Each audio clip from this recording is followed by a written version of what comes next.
Une petite vidéo qui va parler de la licence d'histoire. C'est une licence que j'ai pu faire donc il y a 2 ans maintenant.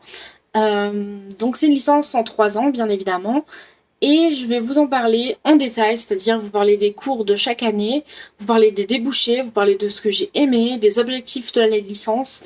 Et ça sera spécifique à l'université de Toulouse 2 Jean Jaurès, parce que c'est là où j'ai fait ma formation tout simplement, et que chaque université a sa spécificité concernant la licence d'histoire. Je sais que dans d'autres facs, ils font pas le même programme par exemple.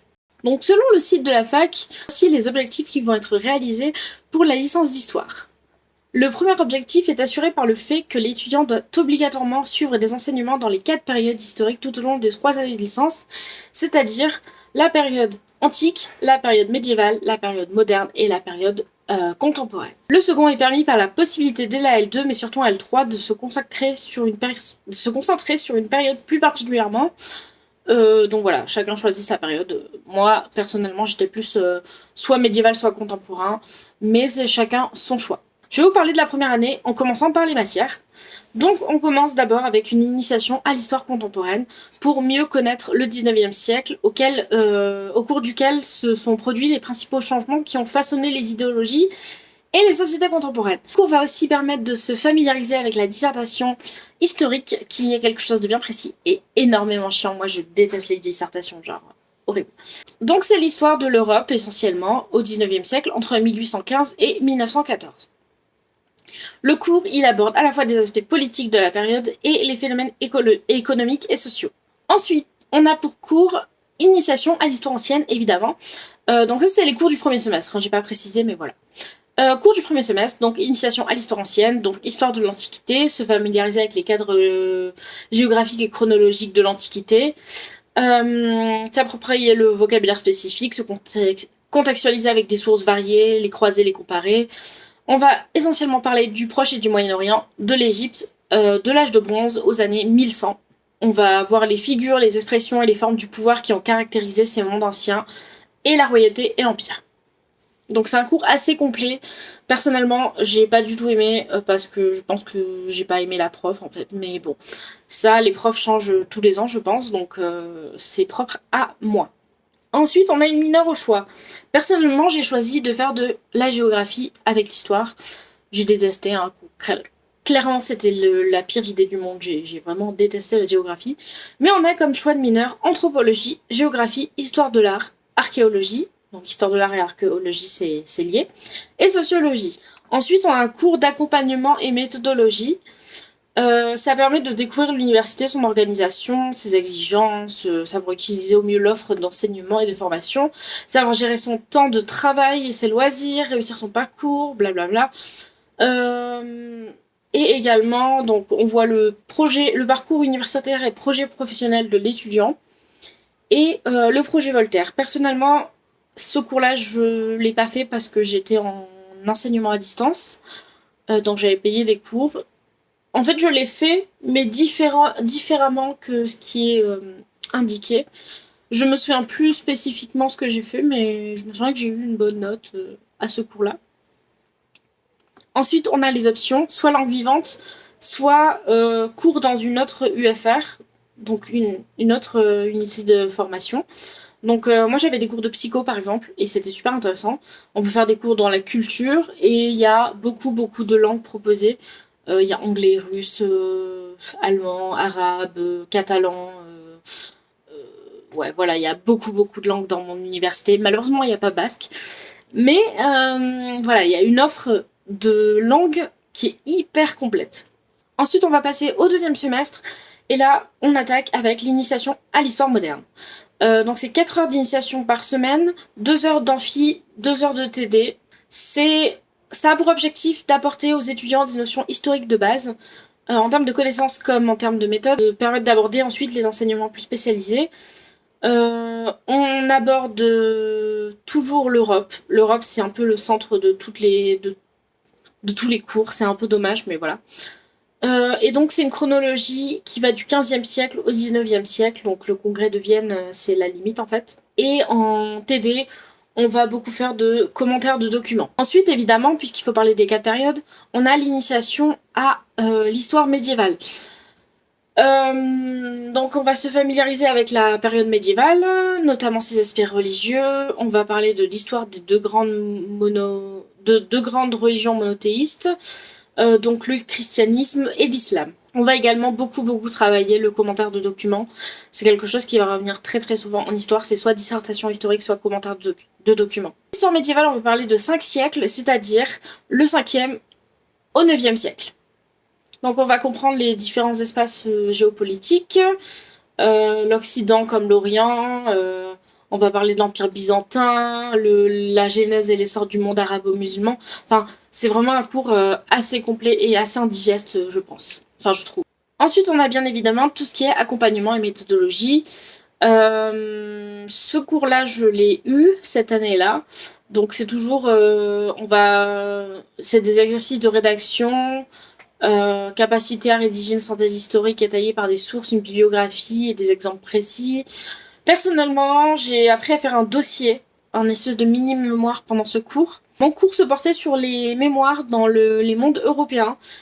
Présent ou passé, moi j'ai travaillé sur la mémoire du génocide arménien et j'ai trouvé ça hyper intéressant, vraiment j'ai appris plein de choses, j'ai pu avoir plein de sources, enfin c'était vraiment génial. On va passer maintenant à la 2e année. Cette année-là, on peut choisir de faire un parcours centré sur l'histoire ou de continuer sa mineure. Personnellement, j'aimais pas mes cours de géographie, comme je vous l'ai dit plus tôt, et donc j'ai décidé de me centrer sur l'histoire. À partir de la 2e année, on peut également, si on fait un parcours centré, choisir certaines de nos matières. Je vais vous en parler un peu plus tard, mais voilà. Premier cours, monde grec et romain. Donc on va voir les aspects politiques, sociaux, économiques et culturels de l'histoire grecque et de l'histoire romaine. On va analyser les sources anciennes, et on va apprendre le vocabulaire et les notions de base. En histoire grecque, le programme porte autour des mondes grecs et de leur diversité. Donc on va parler de la Grèce continentale, la Grèce de l'Est, l'Occident grec. Depuis l'époque des réformes du législateur athénien Solon, jusqu'à l'avènement d'Alexandre le Grand en moins 336. Et donc on va insister sur les aspects politiques et sociaux. En histoire romaine, on étudie la période allant de la première guerre punique à la mort de César. On va s'intéresser au fonctionnement institutionnel de la République et aux étapes et aux modalités de l'expansion romaine en Méditerranée. On va parler des aspects purement militaires, on va parler de la diplomatie romaine, la question de l'impérialisme romain, etc. Leur présence en Méditerranée, les conséquences à Rome de cette expansion, enfin voilà, c'est hyper complet et vraiment moi c'est un cours que j'ai détesté franchement. De toute façon tout ce qui est un peu antique, honnêtement moi j'aime pas. Histoire de la France moderne, donc c'est du début du XVIe siècle à la fin du XVIIIe siècle, donc de la Renaissance à la Révolution française. On va parler de l'histoire événementielle de cette période, donc les aspects politiques pour l'Ancien Régime et la Révolution, et une approche thématique institutionnelle, démographique, économique, socio et culturelle. On va également toujours dans un aspect... Ensuite, on a des cours au choix. Je vais pas tous les décrire parce qu'il y en a beaucoup. Moi, personnellement, j'ai pris Histoire économique et sociale du XXe siècle. Donc on va parler de l'économie et des évolutions majeures des sociétés contemporaines. Donc l'évolution des pays industriels, l'Allemagne, le Royaume-Uni, la France, l'Allemagne, l'Italie, le Japon, ainsi que les relations internationales, économiques, financières, monétaires et commerciales de la Belle Époque à la mondialisation jusqu'à la fin du XXe siècle. Honnêtement, c'était clairement mon cours préféré parce que j'arrive grave à me projeter dans cette période tout simplement. Je me souviens que j'ai eu une bonne note, je crois que j'ai eu 15 à ce cours-là, donc voilà. Ensuite, on a des cours au choix. Là, je vous ai mis les cours. Donc, on a renforcement en histoire ancienne, droit et institutions administratives ou l'historien face à l'actualité.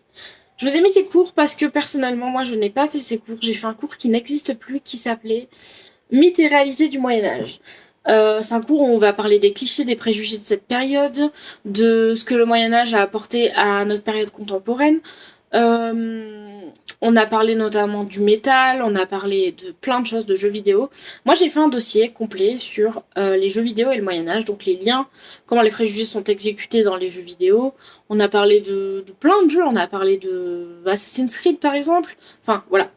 C'était hyper complet, mais c'est bien dommage que ce cours n'existe plus. Ensuite, on a toujours langue vivante ou option au choix. Ça change pas, c'est pour les 3 années de licence.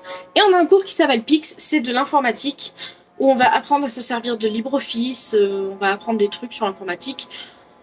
Personnellement, j'ai eu des super notes à ce cours. J'ai eu 13 au premier semestre et 18 au deuxième, donc voilà, j'ai rien à dire.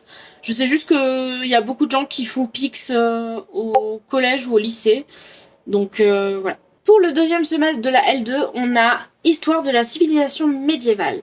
Donc c'est une suite de la L1, une suite de l'initiation à l'histoire médiévale. Ça porte sur la période du 10e au 15e siècle. On va parler de la phase d'expansion qui caractérise ces siècles, le système féodal, les nouveaux modèles politiques, renforcement de la papauté en Occident, expansion de la chrétienté latine, les croisades, et peste, famine, guerre, ralentissement économique, déclin démographique, voilà. J'ai aucun souvenir de ce cours. En vrai, j'ai aucun souvenir de ce cours. Je ne me souviens de rien du tout. Ensuite, on a Histoire de la France au XXe siècle en cours obligatoire. Personnellement, je me souviens plus trop de ce cours, mais il faisait écho à un cours que j'avais eu avant, donc c'était vraiment pas compliqué. C'était pas totalement inconnu et difficile. Je savais plus ou moins de quoi ça parlait déjà. Ensuite, on a cours au choix, encore une fois. Moi, j'avais pris genre et citoyenneté, qui existe toujours. C'est l'étude de documents de nature variée. On va parler des mondes anciens et des mondes contemporains.